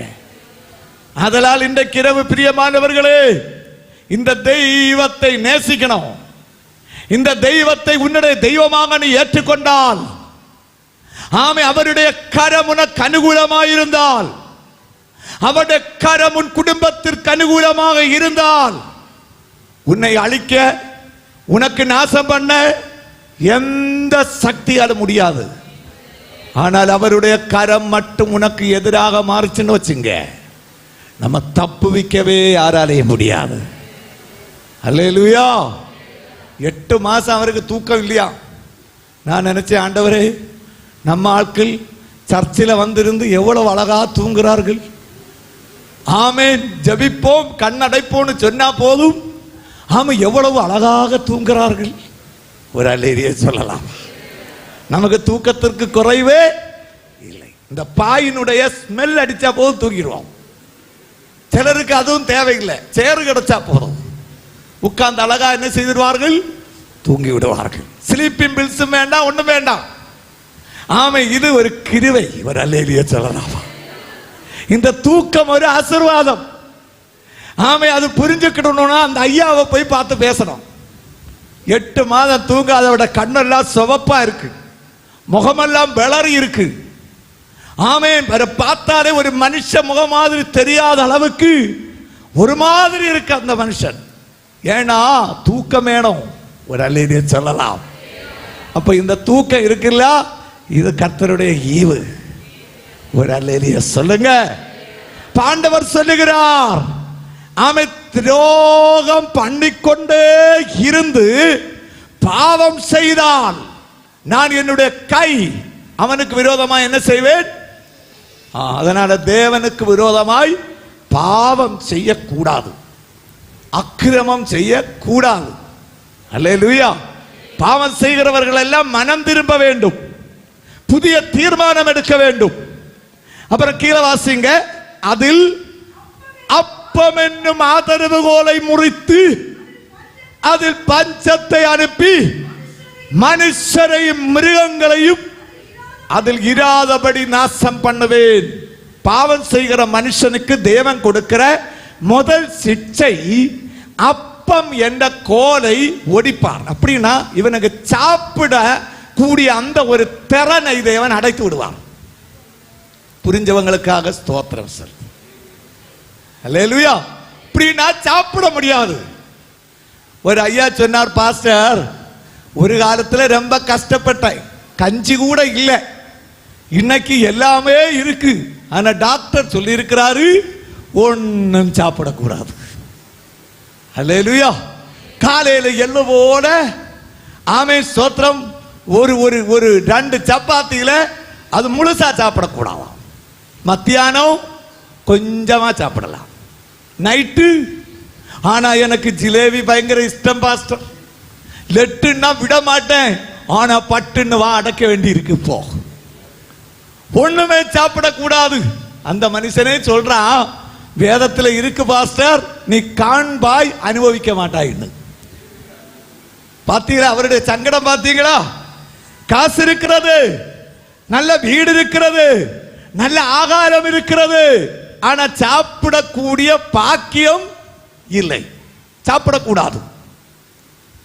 அது மட்டும் இல்ல, டாக்டர் சொன்னாராம், கட்டில்ல படுங்க, மெத்த போடாம படுங்க. அல்லேலூயா. நடுவுல பிரச்சனை மாறாக்கு. ஆமை பாத்தீங்களா எவ்வளவு கஷ்டம் பாத்தீங்களா? ஆமை ஏசி ரூம்ல இருக்கு, ஆனா போடக்கூடாதுன்னு சொல்லி இருக்கிறார். இதை போல அநேகருக்கு எல்லாம் இருக்கு, அனுபவிக்க பாக்கியம் இல்லை. வேதம் சொல்கிறது பாருங்க, அப்பம் என்ற கோலை ஆதரவு கோலை ஒடித்து விடுவேன். நல்லா சாப்பிடுறது கூட ஒரு ஆசீர்வாதமா தான் நினைக்கணும். அல்லேலூயா. நம்ம ஆட்களுக்கு சாப்பிட ஏதாவது பிரச்சனை இருக்கா? ஒரு பிரச்சனை இல்லை. அல்லேலூயா. ஆமே ஸ்தோத்திரம். என்ன கிடைச்சாலும் நமக்கு உள்ள போகும். இந்த இயற்கை இயல் சொல்லுகிறது, ஆமே ஸ்தோத்திரம், ஏக புக்தம் யோகி, தோ புக்தம் போகி, தீன் புக்தம் ரோகி, சதுர் புக்தம் துரோகி, பஞ்சபுக்தம் மகா துரோகி. ஏதாவது புரிஞ்சுதா? ஏக புக்தம் யோகினா ஒரு நாள் ஒரு தடவை சாப்பிட்டா அவன் சன்னியாசி. தோ புக்தம் போகி 2 தடவை சாப்பிட்டா அவன் சாப்பாடு மாடனான். தீன் புக்தம் ரோகி 3 நேரம் சாப்பிட்டா இவன் ஹாஸ்பிட்டல்ல பெட் ரெஸ்ட் பண்ணிட்டு இங்க கிடந்து சாப்பிடுறானா அவன் ரோகியாம். சதுர் புக்தம் துரோகி 4 தடவை சாப்பிட்டா 3 தடவை சாப்பிட இல்லாம 30 கோடி மக்கள் இருக்கும் போது இவன் 4 தடவை சாப்பிடுறதுனால துரோகியாம். பஞ்சபுக்தம் மகா துரோகி 5 தடவை சாப்பிட்டா இவன் மகா துரோகின்னு. அப்ப நம்ம எந்த லிஸ்ட்ல ஏற்றலாம்? ஒரு அல்லேலிய சொல்லலாமா? காலையில எலும்பின உடனே பெட் காஃபி, 8 மணிக்கு ஒரு 5-8 தோசை புட்டு டேஷ், 10, 10:30, 11 மணி ஆகும்போ நம்ம சகோதரர்கள் எல்லாம் வேலை செய்கிற இடத்துல தட்டுக்கடையில போய் தோசை ஆம்ப்லேட். சகோதரிமார்கள் தலைய நாளில் உள்ளது எல்லாம் காடி மாதிரி கலக்கி ஒரு அடி. மத்தியானத்தில் வயறு நிறைய சாப்பாடு, நல்ல வறுத்த மீன். 3:30க்கு கடி குடி. 6 மணிக்கு நம்ம சகோதரர்கள் மீண்டும் தட்டு கடைக்கு போவாங்க, சகோதரிமார்கள் அடுக்கலையிலே போவாங்க. 8 மணிக்கு இரவு சாப்பாடு. நினைவிருந்தா 2 மணிக்கு எழும்பி சாப்பிடுறவங்களும் இருக்கிறாங்க. அப்ப நம்மளை எந்த லிஸ்ட்ல இருக்கலாம்? அல்லேலூயா. கொட்டாரக்கரை கேரளாவில் மயிலத்திலே ஒரு சாப்பாடு போட்டி நடந்ததாம்.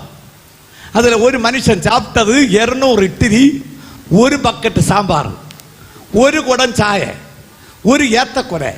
மொத்தம் சாப்பிட்டுட்டு கேட்டாராம், சார் இனி ஏதாவது உண்டான்னு. நம்ம ஆட்களுக்கு என்ன கிடைச்சாலும் உள்ள போகும். ஆனா வேதம் சொல்கிறது பாத்தீங்களா, முதல்ல பாவம் செய்கிறவனுக்குள்ள சிக்ஷை என்று சொல்றது ஆகாரத்தை ஆண்டவர் பிடிப்பாராம், சாப்பிட முடியாத நிலைமைக்கு அவனை கொண்டு வருவாராம். இன்றைக்கு இரவு இந்த சத்தம் கேட்டுக்கொண்டிருக்கும் போது அழகாக சாப்பிட முடிகிறது. அது கர்த்தருடைய கிருபை, அவருடைய அன்பு, அவருடைய தயவு என்று நாம் புரிந்து கொள்ள வேண்டும். ஒரு அல்லேலூயா சொல்லலாம். ஆமென். தேவனுக்கு விரோதமாக பாவம் செய்தால் அப்பம் என்னும் ஆதரவு கோலை முறித்து என்ன செய்வாராம்? பஞ்சத்தை அனுப்பி மனுஷரையும் மிருகங்களையும் என்ன செய்வார்? அதுதான் இன்னைக்கு உலகத்தின் பல நாடுகளில் நடக்குது. உலகத்தில் 52 நாடுகளில் இன்னைக்கு பஞ்சமாம். சாப்பிட ஆகாரம் இல்லாமல் மக்களுடைய சரீரம் எல்லாம் மெலிந்து, மாமிசம் எல்லாம் ஒட்டி, எலும்புகள் எல்லாம் வெளியே தெரிகிற அளவுக்கு கஷ்டப்படுகிறாங்க. நம்ம பிள்ளைகளுக்கு சாப்பாடு வேண்டாம். சில கூட்டங்களுக்கு போகும்போது சில அம்மாமார்கள் பிள்ளைகளை கொண்டு வந்துட்டு சொல்லுவாங்க, பாஸ்டர் ஒண்ணுமே சாப்பிட மாட்டேங்கிறான், ஜெபம் பண்ணுங்க பாஸ்டர். அல்லேலூயா. இவனுக்கு சாப்பாடே வேண்டாம், ரைஸ் வேண்டாம், ஃபிஷ் வேண்டாம், நம்ம ஆர்டினரி ஃபுட் ஒன்றும் வேண்டாம். போகும் எதுன்னு தெரியுமா? கேஎஃப்சி, ஷவர்மா, ஷவாயி, நூடுல்ஸ், குழி மந்தி, இதெல்லாம் கொடுத்தா என்ன செய்யும்? மடமடான்னு போகும். ஒரு சிஸ்டர்கிட்ட நான் சொன்னேன், 3 நாள் இவனை உபவாசத்தில் உட்கார வைங்க, அவனே வந்து அடுக்கலையில வந்து சாப்பிடுவான்.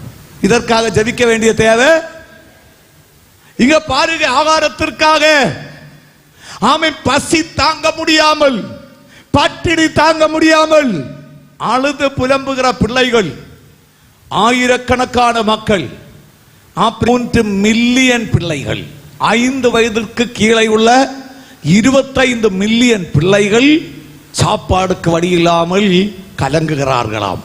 நார்த் ஆப்பிரிக்கா அதில் உள்ள பல நாடுகளிலும் இன்னைக்கு பஞ்சம், ஆகாரம் இல்லை.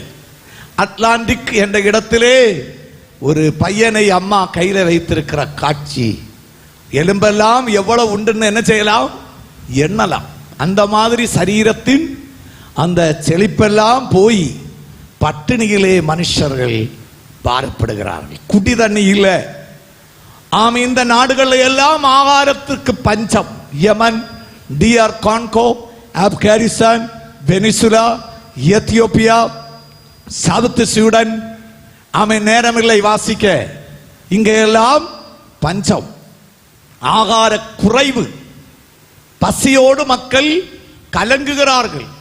ஆகாரத்திற்காக பாத்திரமாய் நிற்கிறார்கள், தண்ணிக்காக கலங்குகிறார்கள். ஏன் ஆறுகள் எல்லாம் உலர்ந்து அது தண்ணி இல்லாமல் போய் இதை மாதிரி விண்டு கீறி கிடக்கிறதான காட்சிகள் அவர்களுடைய மனதை இழக்குகிறது. பெரிய ஆறுகள்ல கூட தண்ணி இல்லை. பஞ்சத்தின் காலம். சோமேலியா இன்னொரு நாடு, சோமேலியாவிலும் இன்னைக்கு பயங்கரமான பஞ்சம், ஆகாரம் இல்லாமல் அங்கேயும் மக்கள் கலங்குகிறார்கள். ஆனால் நமது கர்த்தர் நமக்கு நல்ல செழிப்பை கொடுத்திருக்கிறார். ക്ഷാമകാലത്തെന്നെ ക്ഷേമമായി പോറ്റുന്ന, ക്ഷാമകാലത്തെന്നെ ക്ഷേമമായി പോറ്റുന്ന ദൈവത്തിന് സ്തോത്രം ഇന്നും എന്നേക്കും. എൻ്റെ ദൈവത്തിന് സ്തോത്രം ഇന്നും എന്നേക്കും. പെറ്റ തള്ളയേക്കാൾ ഉറ്റു സ്നേഹിക്കുന്ന, പെറ്റ തള്ളയേക്കാൾ ഉറ്റു സ്നേഹിക്കുന്ന ദൈവത്തിന് സ്തോത്രം ഇന്നും എന്നേക്കും. എൻ്റെ ദൈവത്തിന് സ്തോത്രം ഇന്നും എന്നേക്കും. കണ്ണുനീർ തൂകുമ്പോൾ മനസ്സലിയുന്ന, കണ്ണുനീർ തൂകുമ്പോൾ മനസ്സലിയുന്ന ദൈവത്തിന് സ്തോത്രം ഇന്നും എന്നേക്കും. എൻ്റെ ദൈവത്തിന് സ്തോത്രം ഇന്നും എന്നേക്കും. அந்த கரங்களை நட்டு கொட்டி ஆண்டவருக்கு நன்றி செலுத்தலாம். தேவன் பஞ்சகாலத்திலும் நம்மை போஷிப்பிக்க ஆமென் வல்லமையுள்ள தெய்வமாக இருக்கிறார். புலம்பல் 5வது அதிகாரம் 10வது வசனம் சொல்கிறது, இந்த பஞ்சத்தின் பயங்கரமான கொடூரத்தினால் மனுஷனுடைய சரீரத்தில் உள்ள ஸ்கின் அடுப்பிலே உள்ள கருப்பு போல மாறுமாம். புலம்பல் 5:10 கிடைச்சிருக்கா? வாசிங்க. பஞ்சத்தின் கொடுமையினால் ஓ எங்கள் தோல் அடுப்பன் கரையை போல எப்படி கருத்து போயிட்டு. ஆப்பிரிக்க நாடுகளில் மக்களுடைய நிலைமையை பாருங்க.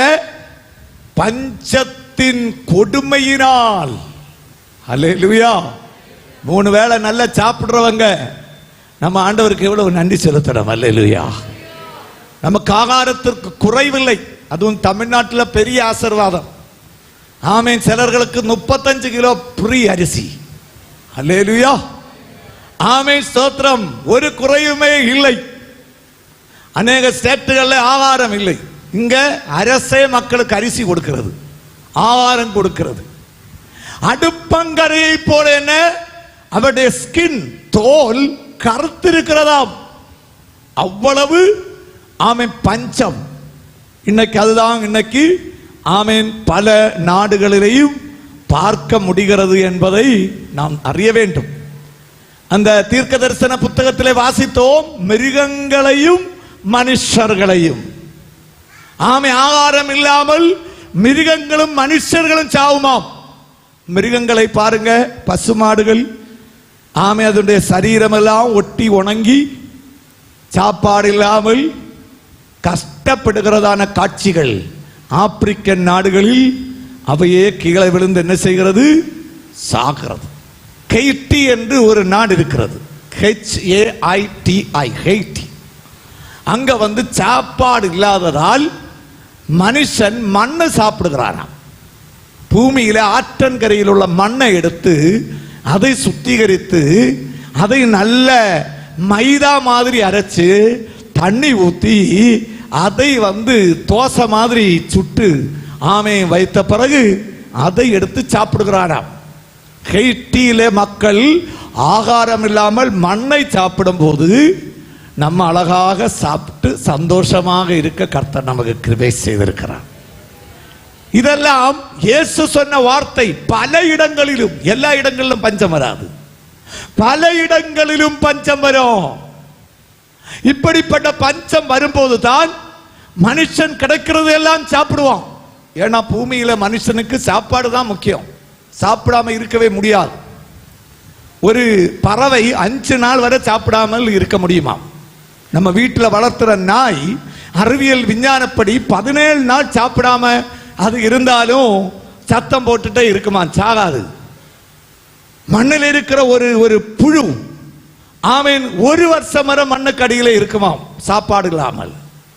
ஆனா மனுஷன் மேக்சிமம் 24 hours, 24 மணி நேரம் தான் இருந்தும் ஆண்டவருடைய கிருபையால் மோசே ஆமீன் 80 நாட்கள் உபவாசத்தோடு இருந்திருக்கிறான். அல்லேலூயா. சாகல. அது தேவ கிருபை, கிருபையினால் இருக்கலாம். ஆமென். அப்பேற்பட்ட 24 மணி நேரம் மேக்சிமம் ஒரு மனுஷனுடைய சரீரத்திலே ஆகாரம் செல்லாவிட்டால் அறிவியல் விஞ்ஞானப்படி அவன் கீழே தலை சுத்தி விழுந்துருவான். ஸ்கூல்ல எல்லாம் போகும் அசம்பிளியில பிள்ளைகள் பிரேக்பாஸ்ட் எடுக்காம போய் விழுவார்கள். ஏன்னா சாப்பாடு சரீரத்தில் இல்லாட்டி அது நடக்கும். அப்படிப்பட்ட மனுஷர்கள் இன்னைக்கு சாப்பாடு இல்லாமல் கிடைக்கிறதெல்லாம் சாப்பிடுறாங்க. மண்ணை வரை என்ன செய்கிறார்கள்? சாப்பிடுகிறார்கள். அல்லேலூயா. அப்ப முதல் தீர்க்க தரிசனம், நாம் உயிரோடு இருக்கிற இந்த காலம் கடைசி நாட்கள் என்பதற்கு முதல் நிரூபிக்கப்பட்ட தீர்க்க தரிசனம் கொள்ளை நோய். இரண்டாவதாக பஞ்சம். மனுஷனை விட சாப்பிடுகிற ஒரு அளவுக்கு பஞ்சம் வரும்.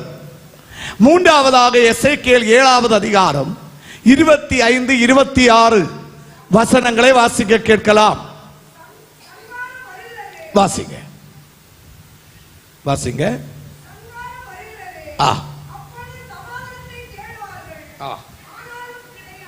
எஸ். துர்செய்தி மேல் 26. துர்செய்தி மேல் கடைசி நாட்களை குறித்து எசேக்கியேல் தீர்க்க தரிசனமாக சொல்லுகிறார். கடைசி நாட்களில் துர்செய்திகள் மனுஷருடைய காதுகளில் வருமாம். எங்க பார்த்தாலும் சந்தோஷமான செய்தி இல்லை. இன்னைக்கு நியூஸ் பேப்பர் எடுத்து பாருங்க, டிவி நியூஸை பாருங்க, ஏதாவது ஒரு சந்தோஷ செய்தி இருக்கிறதா? உத்தரப்பிரதேசத்தில் ஸ்கூல் பஸ் ஒரு ட்ரக்கில் இடிச்சு 24 பிள்ளைகள் இறக்கிறார்கள். ஆமா, அங்க நடந்த ஒரு நிகழ்ச்சி. வீட்டிலே மாலை 3:30 மணிக்கு காலையில வீட்டில் வேகமாக அம்மாவுடைய கன்னத்தில் முத்தம் கொடுத்து போன பிள்ளை 3:30 மணிக்கு மம்மி என்று கூப்பிட்டு ஸ்கூல் பஸ்ல வந்து இறங்கணும் காத்திருந்தா அந்த குழந்தையின் சடலம் வந்து இறங்கினது. பயங்கரமான ஒரு ஆக்சிடென்ட். இப்பேற்பட்டதான செய்திகள் ஆமை உலகத்தின் பல இடங்களிலும். ஆமை ஒவ்வொரு நாளும் நாம் செய்தித்தாளை பரிசோதித்தால் அநேகமான துர்ச்செய்திகள் தான் வருகிறது. ஒரு சின்ன பெண்ணினுடைய சரீரத்தை வெட்டி நொறுக்கி பேக்கில் வச்சு இந்த கம்போஸ்ட்ல கொண்டு போட்டிருந்தாங்க. கடைசியில கண்டுபிடிச்சா அவளை காதலிச்ச ஒரு பையன் அப்படி பண்ணியிருக்கான். அந்த பெண்ணை பீஸ் பீஸாக வெட்டி அவன் பேக்கில் இட்டு வேஸ்ட்ல கூட கொண்டு போட்டுட்டான். அவன் துர்செய்திகள். எசேக்கியேல் சொல்கிறார், கடைசி நாட்களில் நல்ல செய்திகள் மனுஷனுடைய காதுல கேட்காது.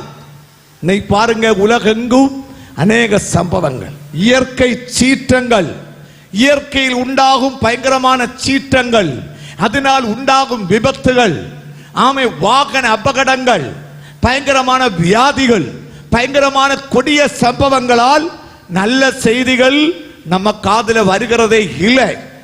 2 வீலர் 4 வீலர், அப்புறம் ட்ரெயின் ஆக்சிடென்ட், ஆமை பிளைன் ஆக்சிடென்ட், என்னெல்லாம் ஆக்சிடென்ட்கள் மக்களுடைய மனதை ஆமை உடைக்கும், இதயத்தின் மகிழ்ச்சியை திருடுகிறதான துர்செய்திகள்.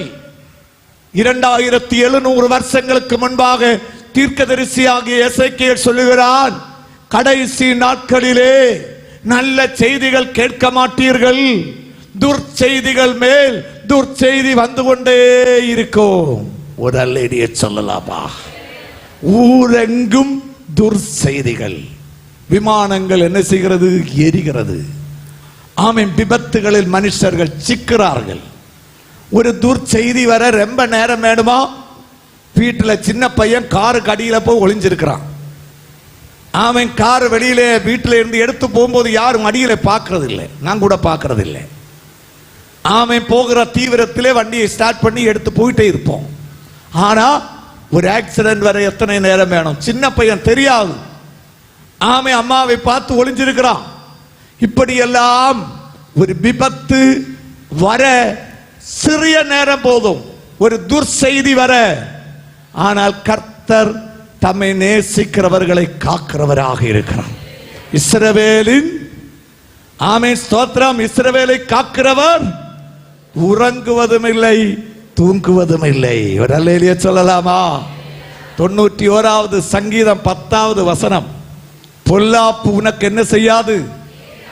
இது எல்லாருக்கும் இல்ல, ஆண்டவரை நேசிக்கிறவர்களுக்கு, தேவ பிள்ளைகளுக்கு, ரட்சிக்கப்பட்ட, ஞானஸ்நானம் பெற்ற, ஜீவ புஸ்தகத்தில் பெயர் எழுதப்பட்ட, ஆவியிலேயும் உண்மையிலேயும் தேவனை ஆராதிக்கிறவர்களுக்கு சொல்லப்பட்ட வார்த்தை, பொல்லாப்பு உனக்கு என்ன செய்யாது. வாதை உன் கூடாரத்தை, வாதை உந்தன் கூடாரத்தை அணுகாது மகனே, பொல்லாப்பு நேரிடாது நேரிடாது மகனே, வாதை உந்தன் கூடாரத்தை அணுகாது மகனே, பொல்லாப்பு நேரிடாது நேரிடாது மகனே. உன்னதமான கர்த்தரையே உறவிடமாக்கிக் கொண்டார், அடைக்கலமான ஆண்டவரை ஆதாயமாக்கிக் கொண்டார். உன்னதமான கர்த்தரையே உறவிடமாக்கிக் கொண்டார், அடைக்கலமான ஆண்டவரை ஆதாயமாக்கிக் கொண்டார். வாதை உந்த கூடாரத்தை அணுகாது மகனே, பொல்லாப்பு நேரிடாது நேரிடாது. ரெண்டு கதவை அல்லேலூயா. தமிழ்நாட்டில் வந்தா நல்ல நல்ல பாட்டுகள் இருக்கிறது. அல்லேலூயா. பாட ஆசை, ஆனா பாட்டுக்காரர்கள் இருக்கிறதுனால பாட தைரியம் குறைவு. அல்லேலூயா. அப்ப வேதம் சொல்கிறது, பொல்லாப்பு உனக்கு என்ன செய்யாது, நேரிடாது, வாதை உன் கூடாரத்தை அணுகாது. இன்றைக்கு இரவு இந்த சத்தம் கேட்கிற அன்பு சகோதரர்களே, ஒரு தேவ பிள்ளையாக நீ மாறினால், ஒரு கிறிஸ்துவின் ஆமென் ஸ்தோத்திர சபையின் அங்கத்தினராக நீ மாறினால், ரட்சிக்கப்பட்டு ஜீவ புஸ்தகத்தில் பெயர் எழுதப்பட்ட ஒரு தேவ பிள்ளையாக நீயும் உன் குடும்பத்தார்களும் மாறினால், உனக்கு கிடைக்கும் பெரிய அனுக்கிரகம் ஆசீர்வாதம் என்னன்னா, ஒரு பொல்லாப்பும் உனக்கு நேரிடாமல் என் கர்த்தர் காப்பார். அல்லேலூயா. எப்படி காப்பார்னு பாருங்க. இந்த உலகத்தின் சக்திகள் இதை போல நம்ம மாட்டிவிடும், தீமைக்கு நேராக மாட்டிவிடும். ஆனா ஆண்டவரில் நம்பிக்கை உள்ள ஒரு தெய்வ பிள்ளையை பாருங்க, தேவ தூதன் இப்படி பிடித்து ஆண்டவருடைய சமூகத்தில் கொண்டு நிறுத்துவார். அல்லேலூயா. ஆமை. ஆண்டவரில் நம்பிக்கையாக இருந்தால், இயேசுவே என் தெய்வம் என்று சொல்லி அவரை மட்டும் அண்டிக் கொண்டிருந்தால், ஆமை, உனக்கு விசேஷமான பாதுகாப்பு உண்டு, விசேஷமான பாதுகாவல் உண்டு. 1.5 வயதான ஒரு சிறு பிள்ளையை கொண்டு ஒரு அம்மா தாயாம் பஸ்ல பிரயாணம் பண்ணி கொண்டிருந்தார். 1 கிலோமீட்டர் தான் உண்டா அவங்க இடம் வந்தடைய. ஆனா இந்த பிள்ளை பயங்கரமான அழுகை, ஒரே சத்தம். பஸ்ல யாரையுமே இருக்க விடல. தூங்கி இருந்த பிள்ளை திடீரென எழும்பி பயங்கரமான அழுகை. அந்த சகோதரி பெந்தேகோஸ்து சர்ச்சிலே ஆண்டவரை ஆராதனை செய்கிற ஒரு சகோதரியா இருந்தாங்க. காதுல கழுத்துல ஒண்ணுமே இல்லை. ஆனா இந்த பிள்ளை பயங்கரமான அழுகை. அப்ப பஸ்ல இருந்தவங்க எல்லாம் இந்த அம்மாவை தவறாக பேச துவங்குறாங்க. இவ்வளவு மோசமான இந்த ஆமை பையன். அப்புறம் அழுகை என்னன்னு கேட்டா, அவனுக்கு இப்பதான் மிட்டாய் வேணுமா. எங்க பஸ்ல எழும்பி இருந்து அழுறான். அல்லேலூயா. அம்மா சொல்லி இருக்கு, மகனே கீழே இறங்க வாங்கித்தாரே. இல்ல இப்ப வேணும். அதனால தான் எல்லாரும் கேலி பண்றாங்க. இவ்வளவு மோசமான பையனை வளர்த்தி வச்சிருக்கிறாளே, பெந்திகோஸ்துக்கு போறாளே, காதுல கழுத்துல வேற ஒண்ணும் இல்ல, ஆனா இவ்வளவு மோசமான பையனா. பயங்கரமான பிரச்சனை. கடைசியா அந்த கண்டக்டர் பஸ்ஸ ரிங் பண்ணி நிறுத்தி, ஏமா நீ ஏதாவது பிள்ளைக்கு வாங்கி கொடுத்து நீ அடுத்த வண்டிக்கு வரப்பான்னு சொல்லி இந்த அம்மாவை இறக்கி விட்டுச்சு. ஒரே சங்கடம், கண்ணில் அப்படியே கண்ணீர் வருது. ஆண்டவரே, உம்மை நேசிக்கிற, உம்மை ஆராதிக்கிற என்னை இத்தனையும் ஆட்கள் மத்தியிலே நான் அவமதிக்கப்பட்டேனே, நிந்திக்கப்பட்டேன் ஆண்டவரே. இருந்து அந்த பிள்ளையை கொண்டு போய் சீட்டெல்லாம் வாங்கி கொடுத்து கொஞ்சம் தூரம் தான் வீட்டுக்கு போய் சரி நடந்தே போன்னு சொல்லி இந்த பிள்ளையை கையில் பிடித்து கொண்டு அந்த அம்மா நடந்து போனாங்களாம். ஆனால் அந்த வீடு எற்ற இடம் வந்தபோது பயங்கரமான சத்தமும் ஆமை அழுகையின் சத்தம் எல்லாம் கேட்கறது. இவங்க பிரயாணம் பண்ண பஸ் வேற அங்கே நிற்குது, பயங்கரமாக ஆள் கூடி கிடக்குறாங்க. இவங்க அங்கே போய் பார்த்தா இவங்க பிரயாணம் பண்ண பஸ் இன்னொரு ட்ரக்குக்கு நேருக்கு நேர் இடிச்சிருக்கு, நேருக்கு நேர் மோதி இருக்கு. இவங்க அங்கே போய் அந்த பஸ்ஸில் சுற்றி பார்த்தா பஸ்ஸுக்குள்ளே இருந்த ஆட்களில் சிலர்கள் அந்த பேக் சீட் ஃப்ரண்ட் சீட் அப்படியே நெருங்கி ஜாமாயி கண்ணெல்லாம் தள்ளி அப்படியே செத்து இருக்கிறார்களாம். சிலருக்கு கழுத்து கை எல்லாம் உடைஞ்சு போச்சு. சிலர்கள் பகுதி உயிரோடு இருக்கிறார்களாம். இந்த அம்மா உடனே அப்படியே சுற்றி இவங்க இருந்த இடத்துல என்ன ஆச்சுன்னு சொல்லி அந்த மறு சைடு போய் பார்த்தாங்களாம். பார்த்தா அந்த இடத்துல இவங்க எழும்பின உடனே இன்னொருத்தர் இருந்திருக்கிறாங்க. அந்த பேக் சீட் ஃப்ரண்ட் சீட் அப்படியே நெருங்கி ஆமே அவங்க ஜாமாயி அதில் ஒரு மனுஷன் செத்து இருக்கிற காட்சியை கண்டபோது ஆண்டவராகிய தேவன் சொன்னாரா, மகளே படுத்திருந்த உன் பிள்ளையை ஆமே ஸ்தோத்திரம் எழுப்பி அள வைத்தது நான் தான். நீ கேட்டாயே ஆமே ஆண்டவரே உன்னை நம்பி ஆமை உமக்கு பின்னால வந்து இவ்வளவு அர்ப்பணிப்போடு வாழ்ந்து விட்டு எல்லார் முன்னாலேயும் நான் அவமதிக்கப்பட்டேன்னு நீ கேட்டாயே, அத்தனை ஆட்கள் நடுவில் உன்னை மட்டும் நான் என்ன செஞ்சேன், அந்த விபத்தில் நீ வீழாதபடிக்கு உன்னை உன் பிள்ளையை நான் காப்பாற்றி இருக்கிறேன். அங்க நின்று கண்ணீரோடு அழுது அந்த அம்மா ஆண்டவருக்கு நன்றியை சொன்னாராம். ஆம் பிரியமானவர்களே, தேவனை மெய்யாக நீ நம்பினான், அவரை ஆராதனை செய்தால், அவரை கும்பிட்டால், அவருடைய வழியிலே நடந்தால் ஒரு பொல்லாப்பும் உனக்கு நேரிடாது. எந்த பொல்லாப்பின் நடுவிலும் கர்த்தருடைய கரம் இறங்கி வரும். அவர் அறியாமல் உன் தலையிலே ஒரு மயிர் கூட கீழே விழாமல் அவருடைய வலது கரம் உன்னை தாங்கும் என்று இன்றைக்கு இரவு சொன்னா எத்தனை பேர் நம்புவீங்க? அல்லேலூயா. இந்த வசனத்தை சொல்லிக் கொண்டிருக்கும் போதே எத்தனையோ சாட்சிகள் எங்கள் வாழ்க்கையில் இருக்கிறது. அல்லேலூயா.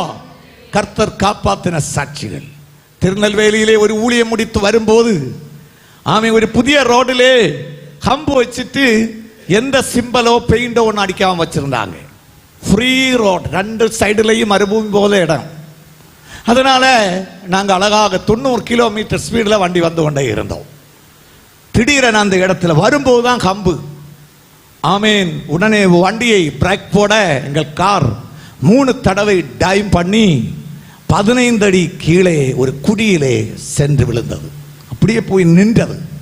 6 பேர் என்னுடைய காரில் இருந்தாங்க. என்னுடைய மனைவியும் சின்ன மகனும் கூட இருந்தான். ஆனால் 6 பேருடைய உயிரையும் கர்த்தர் காப்பாற்றினார். அந்த வண்டியை புதிய வண்டி கிளைம் பண்ணும் போது டோட்டல் லாஸுக்கு விட்டாங்க. டோட்டல் லாஸ்னா இந்த வண்டி இனி சரி பண்ணியே எடுக்க முடியாதுன்னு சொல்லி டோட்டல் லாஸுக்கு போட்டு தான் எங்களுக்கு கிளைம் காசு கொடுத்தாங்க. அவ்வளவு அந்த வண்டியை பார்த்தா ஒரு மனுஷன் கூட உயர் தப்பிச்சுன்னு சொல்லவே மாட்டாங்க. அல்லேலூயா.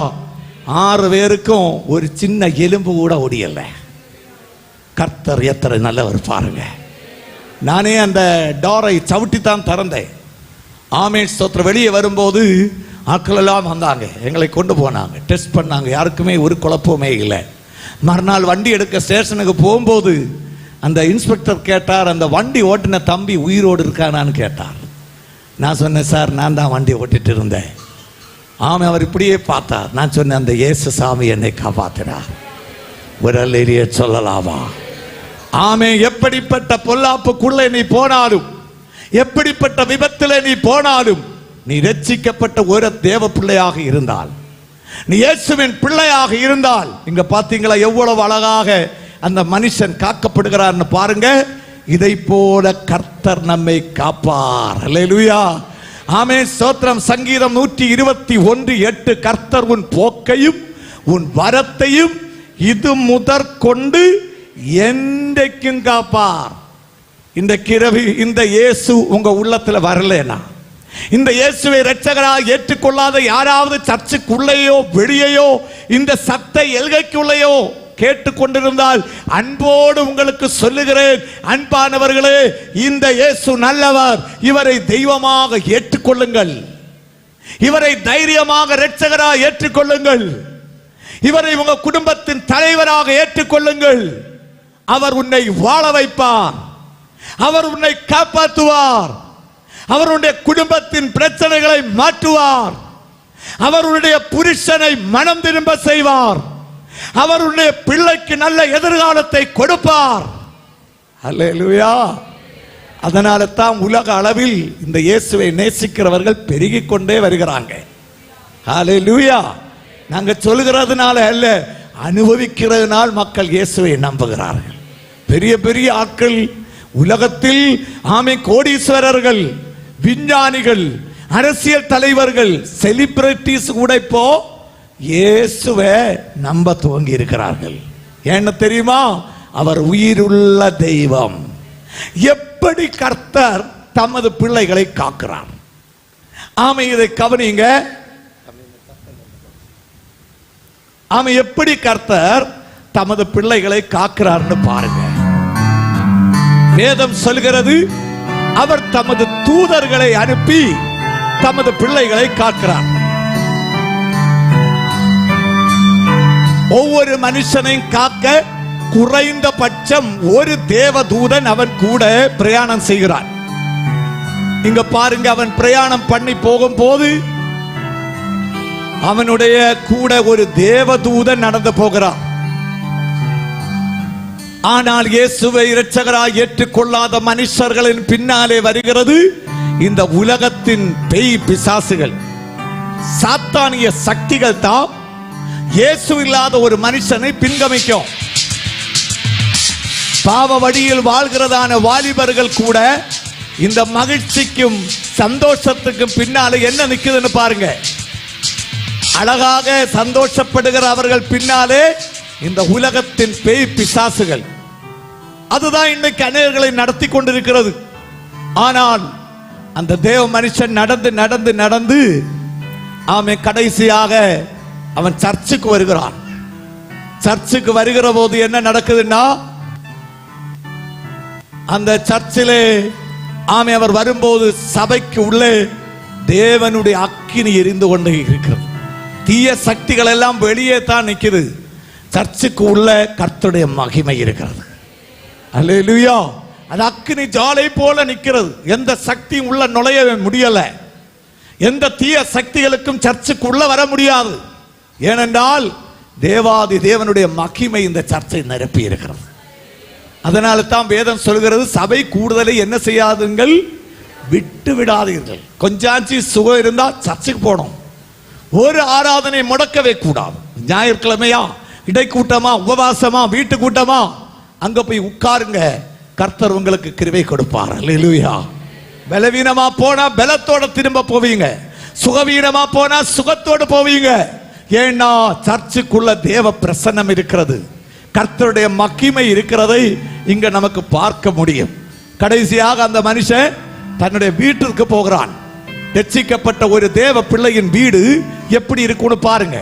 அந்த தேசத்தின் தீய சக்திகள், அசுத்த ஆவிகள் அந்த நகரத்தை நிரப்பி இருக்கிற காட்சி.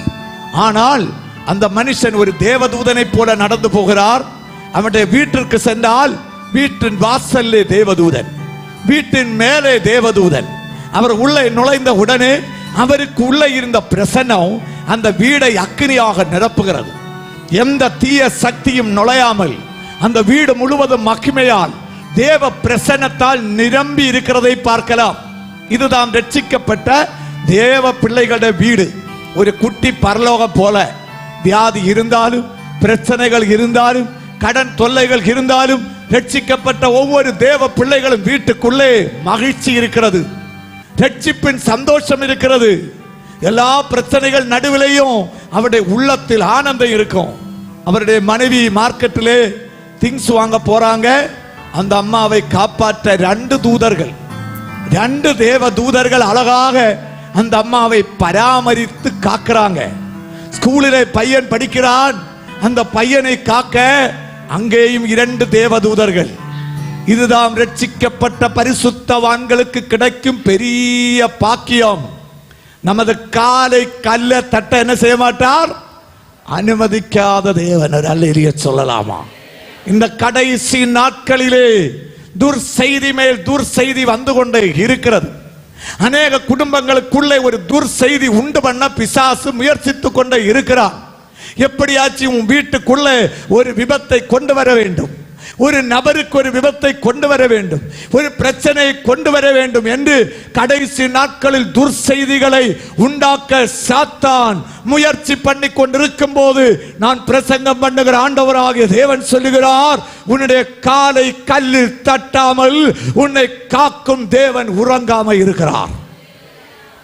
அல்லேலூயா. இந்த கடைசி நாட்களிலே இந்த ஆண்டவர் இயேசு எனக்கு வேணும், என் வீட்டில் அவர் வரணும், என் பிள்ளைகளுக்கு அவர் இரட்சகராக மாறணும், என் வாழ்க்கையின் ஜீவனாக அவர் மாறணும்னு இன்றைக்கு இரவு எத்தனை பேர் ஆசைப்படுகிறீங்க? அவங்களுக்காக நான் செபிக்க ஆசைப்படுகிறேன். எல்லாரும் அப்படியே எழும்பி நில்லுங்க. எல்லா கண்களை மூடி நாம் செபிக்கலாம்.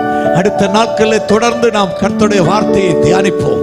எல்லாரும் எழும்பி நில்லுங்க. தேவ பிரசன்னம் இந்த இடத்துல இறங்கி வந்திருக்கிறது. இந்த சத்த எல்கைக்குள்ள கர்த்தருடைய கரம் உலாவிக் கொண்டே இருக்கிறது. அருமையான சகோதரர்களே, சகோதரிமார்களே, கடைசி நாட்களிலே நாம் வாழ்ந்து கொண்டிருக்கிறோம். இந்த நாட்கள் கடைசி நாட்கள் என்று நாம் புரிந்து கொள்ள வேண்டும். வேதம் சொன்னது கடைசி நாட்களில் கொள்ளை நோய்கள், கொரோனா நமது கண்ணாலே நாம் கண்டோம். அநேக மக்களை இந்த உலகத்தை விட்டு பிரித்து சென்ற கொரோனா கடைசி காலத்திற்கு ஒரு எச்சரிக்கை, தீர்க்க தரிசனம். கொள்ளை நோய்கள் எச்சரிக்கை தருகிறது. ஆமே, கடைசி நாட்களில் பஞ்சங்கள், மனுஷன் மனுஷனை வர சாப்பிடத்தக்கதாக அவ்வளவு பயங்கரமான பஞ்சங்கள் கடைசி நாட்களில் வரும் என்று வேதம் சொல்கிறது. ஆப்பிரிக்க நாடுகளில் சோமாலியா, எத்தியோப்பியா, ஹெய்டி, அட்லாண்டிக்கு பல இடங்களிலே பஞ்சங்கள்.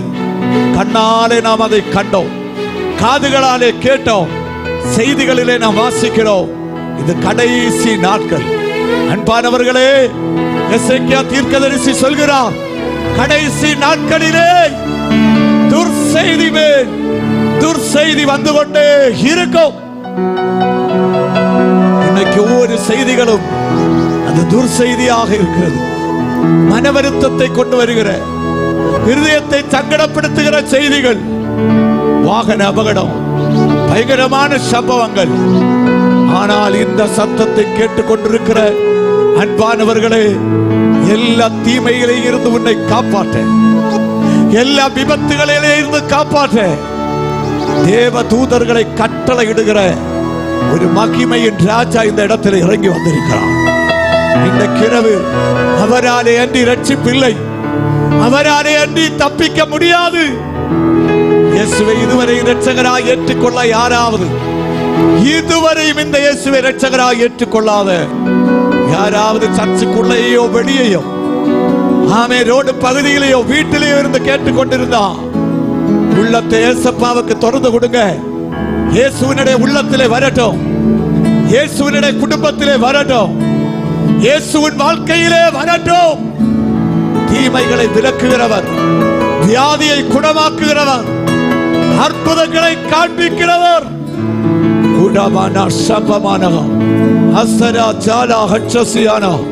இந்த கிரவை நான் செபிக்க ஆசைப்படுகிறேன். இந்த கடைசி நாட்களில் ஆண்டவரே, உமக்காக வாழ என்னை அர்ப்பணிக்கிறேன்னு சொல்றவங்க அந்த வலது கரத்தை உயர்த்தி தூக்கி பிடிச்சு கொண்டு செபிங்க. உமக்காய் வாழ என்னை அர்ப்பணிக்கிறேன் ஆண்டவரே, இயேசு உள்ள ஒரு வாழ்க்கைக்காய் என்னை அர்ப்பணிக்கிறேன். நீங்க வெளியே இருந்தாலும், சத்த எல்கையில் எங்கே இருந்தாலும், ஆண்டவர் இயேசுவின் முன்னாகவும் கரங்களை தூக்கி பிடியுங்க. நாங்கள் உங்களுக்காக செபிக்கிறோம். அன்புள்ள ஆண்டவரே, இந்த கிரவு இந்த சத்திய வார்த்தைகளை கேட்டு உமக்காய் அர்ப்பணிக்கிற ஒவ்வொரு பிள்ளைகளுக்காய், சகோதர சகோதரிமார்களுக்காய் செபிக்கிறேன். இயேசு உள்ள ஒரு வாழ்க்கை அவர்கள் நடத்த, இயேசு உள்ள ஒரு வாழ்க்கை வாழ பரலோகத்தின் தேவன் தமது பிள்ளைகளுக்கு கிருபை கொடுப்பீராக. பாவம் இல்லாத, அக்கிரமம் இல்லாத, பரிசுத்தமான ஒரு வாழ்க்கை நடத்த இயேசு தமது பிள்ளைகளை தொடுவீராக. உமது பிரசன்னம் உமது பிள்ளைகளை தொடட்டும். இயேசுவின் நாமத்தில் ஜெபிக்கிற பிதாவே, கரங்களை கீழே விடுங்கள். இன்றைக்கு இரவு நான் வியாதியோட இந்த கூட்டத்திற்கு வந்தேன் பாஸ்டர். பல பிரச்சனைகளோடு வந்தேன். எனக்கு ஒரு விடுதலைக்காக ஜெபிக்கணும்னு சொல்றவங்களுக்காக ஜெபிக்க போகிறேன். ஒருவேளை உங்க பிரச்சனை கடன் தொல்லையாக இருக்கலாம், லோன் கட்ட முடியாத சூழ்நிலையா இருக்கலாம். கர்த்தர் உனக்கு வாசலை திறப்பார். ஒருவேளை வியாதியோடு இந்த இடத்திலே இந்த சத்தையல்கையிலே இருக்கலாம்.